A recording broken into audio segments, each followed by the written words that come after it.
You're still waiting for it. Welcome back to the Undercover Policing Inquiry. We're on the second day of Tranche 3, Phase 2.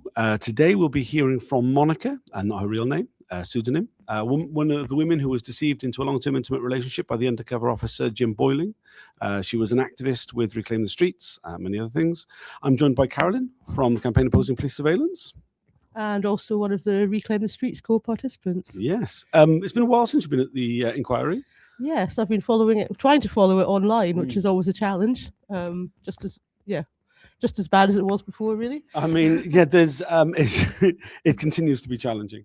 In terms of today's hearing, so this is, I guess, the beginning of looking at the infiltration of Reclaim the Streets and the deployment of Jim Boyling.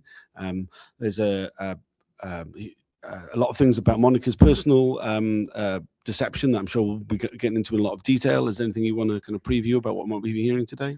I think Monica's just part of the picture of what happened to Reclaim the Streets and the impact the Metropolitan Police had on us as a group over the years.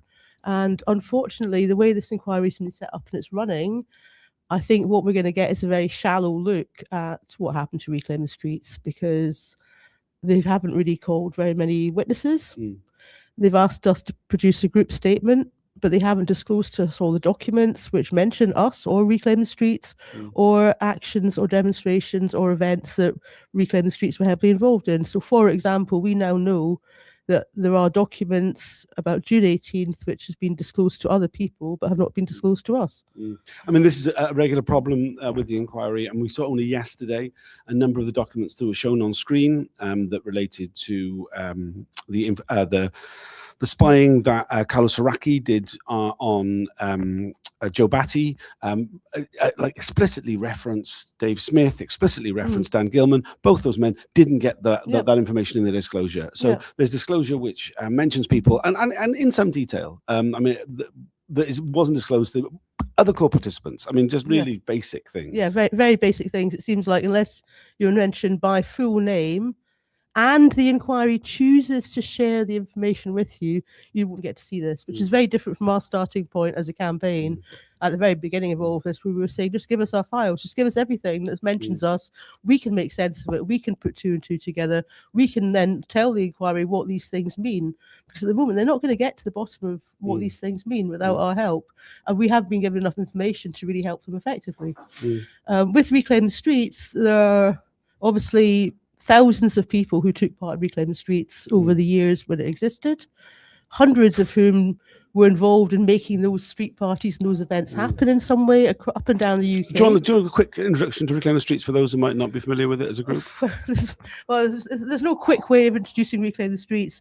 Reclaim the Streets Action Network first began in the very early 90s as a network of people in London who wanted to bring up and discuss issues around cars, bikes, transportation, space, the city, and fight back against car culture and what was being called Carmageddon at the time.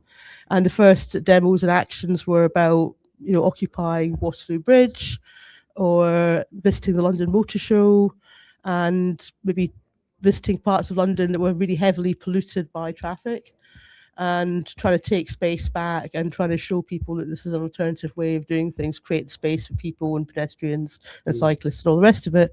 Obviously, critical mass and other bike-powered things were happening in London around that time.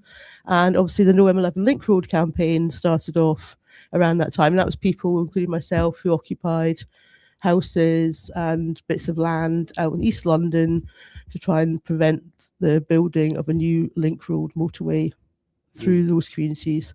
And it wasn't just houses that got demolished for that, it was also precious green spaces and trees. And that was a campaign that went on for many, many years.